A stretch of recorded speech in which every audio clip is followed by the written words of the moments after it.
लालची बहू। एक शहर में एक परिवार रहता था जिसमें एक लड़का और उसके माँ बाप रहते थे। वह बहुत अमीर तो नहीं थे, लेकिन उनमें प्यार बहुत था। कुछ दिनों के बाद उस लड़के की शादी हो गई। उसकी शादी रूपाली नाम की लड़की से हुई। वह अपने पति को किटी पार्टी में जाने के लिए बार बार नए कपड़े और गहने लाने को बोलती थी। उसके पति ने उसको समझाया कि अपने बराबरी वालों से ही दोस्ती करना चाहिए।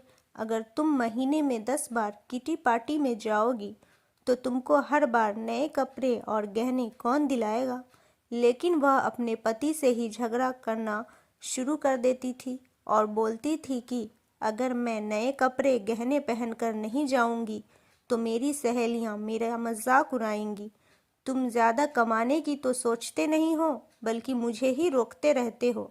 इसके बाद वह अपनी सास के पास गई और बोली, माँ जी, आप मुझे अपने गहने दे दीजिए, मुझे किसी किटी पार्टी में पहनकर जाना है।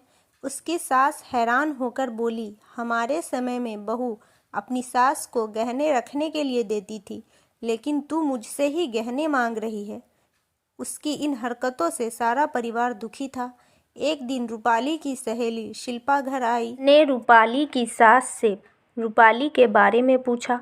उसने बताया कि रूपाली पार्टी में गई है।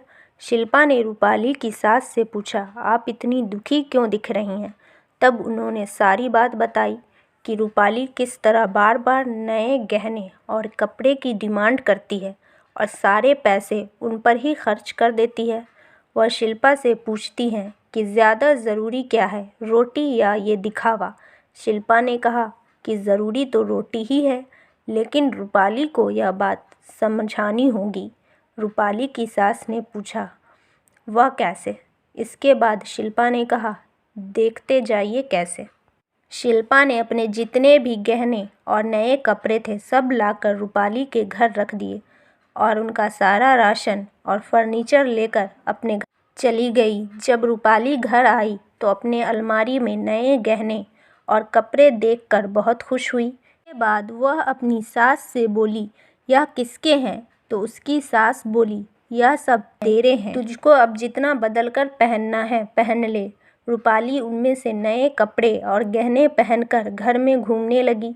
कुछ देर के बाद वह जब रसोई में गई तो उसने देखा कि घर का सारा राशन गायब था। राशन के डिब्बों में गहने थे। वह अपनी सास से बोली, यह क्या है, घर का सारा राशन और फर्नीचर कहाँ गया।